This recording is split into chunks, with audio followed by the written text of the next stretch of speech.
3 aniversări și 3 personaje: copil marinar, pilot sportiv și pensionar turist. Mare sărbătoare mare. Este ziua de 10 mai 1940. Copilul împlinea 4 ani. Musafirii erau la un aperitiv în sufragerie cu părinții, iar Titi, căci despre el e vorba, era în bucătărie îmbrăcat într-un frumos costumaș de marinar. "Bunico, Barța aduce în fiecare zi copii?" întrebă el în timp ce se străduia să-i arate bunicii cum intră locomotiva cu spatele în depou.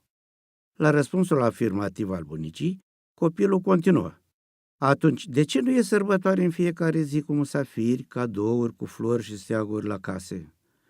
Nu reușește să afle răspunsul, deoarece ajunge cu spatele lângă găleata cu apă, care îi vine până în dreptul genunchilor. Involuntar, împinge capacul și cade în găleată. La strigătele copilului, care erau mai mult de spaimă decât de durere, apare mama cu musafirii, care, văzând situația comică tragică, a trebuit să-mi schimbe costumul de marinar pentru a putea continua petrecerea.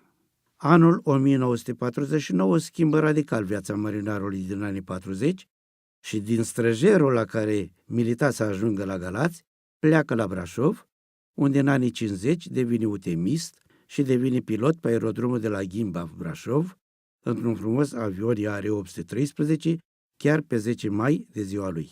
Elevul pilot Titi, la 18 ani, face primul zbor de aclimatizare, iar la aterizare este așteptat de colegii de grupă, care îl dezbracă pentru botez și îl aruncă într-o grămadă de spini și scaieți pentru a nu uita niciodată primul zbor. Au trecut ani, iar viața l-a plimbat pe Titi, marinarul, din copilărie prin toată România.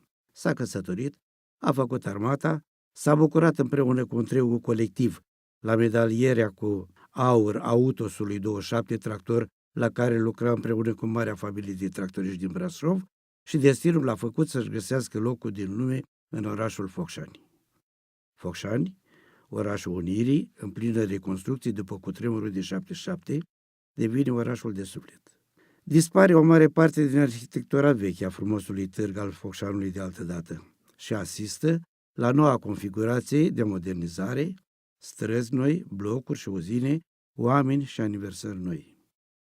10 mai 2009 l-a dus pe Titi în călătoria vieții lui, nevisată de altfel. Croația, Italia, Spania, Germania, Franța, Austria, Ungaria și România. 8 țări și mai mult de 10 orașe de vis i-au îngâiat sufletul, ochii și mintea la cei 76 de ani trăiți cu bucurie, cu muncă și împliniri reușite, dar și cu aniversarea dragă a sufletului său, 10 mai, ziua în care s-a născut el și care era odată sărbătoarea întregii Românii, cu steaguri și flori la toate casele, așa cum o vedea cu ochii lui de copil de 4 ani.